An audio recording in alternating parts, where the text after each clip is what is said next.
Hi, I'm Kevin Barrett with True North Professional Development, and you are watching video 5 of our 5-part series on the AutoFill feature within Excel.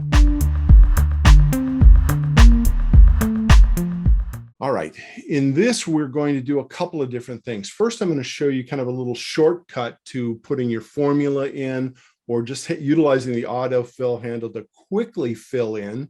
And then we're going to talk about creating some custom lists. We've got lists of different products that are there on the left-hand side. And we're going to show you how you can create custom lists within Excel. All right, so let's talk about our feature to quickly put in our sums in here. So we want to know how much wheat there was for Q1. We're going to use our AutoSum button. So I've selected cell F3. I'm going to use my AutoSum. It tells me that it's going to give me C3 through E3. That's what I want. And normally, of course, what we've done and what we showed you earlier in the series was you would click and drag this on down, right, to fill in. I'm going to back that out, and you'll see I can use the AutoFill handle to take it back and erase what I did. And what I'm going to do instead is go over the AutoFill handle and double click. And you'll see that when I double click on it, what it does is it says, oh, you want everything in this table to have that same formula. And of course, it's done what we hoped it would do. It gave us, we started here with C3 through E3 as being summed. And here it's given us C4 through E4, and then C5 through E5, and so on. So it's given us that relative referencing in here. All right, we'll do the same with this last table here. I'm going to do a little AutoSum on that. I'm going to go ahead and hit enter, and then I'm going to move back over that cell, go right to that AutoFill handle and double click, and it will automatically drop those formulas down in. Now, I mentioned that we can create our own custom lists. So here we've got some products, right? And we want to be able to get those products into a list so that, similar to the months of the year and the days of the week, we can type in one of these and then use the AutoFill handle to fill that in. All right, so let's talk about a couple of ways to do that.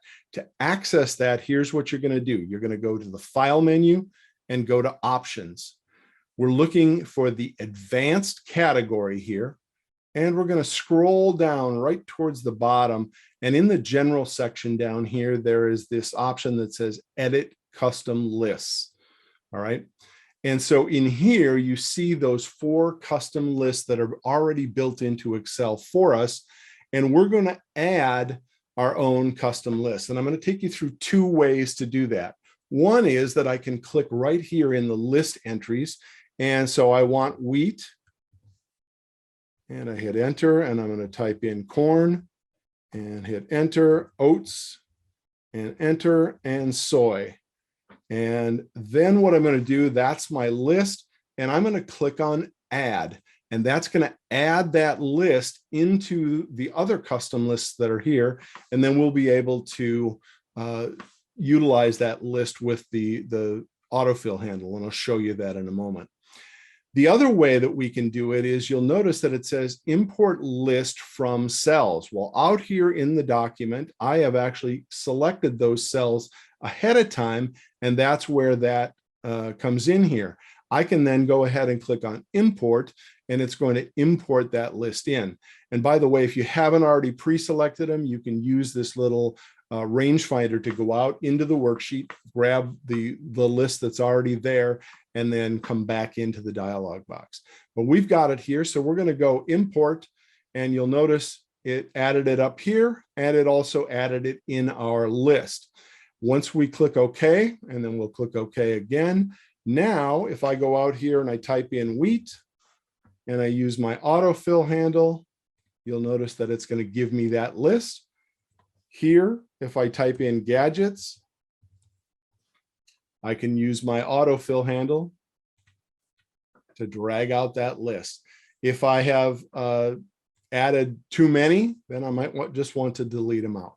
But that's how you can go in and add custom lists within Excel to be able to utilize as a part of the AutoFill handle.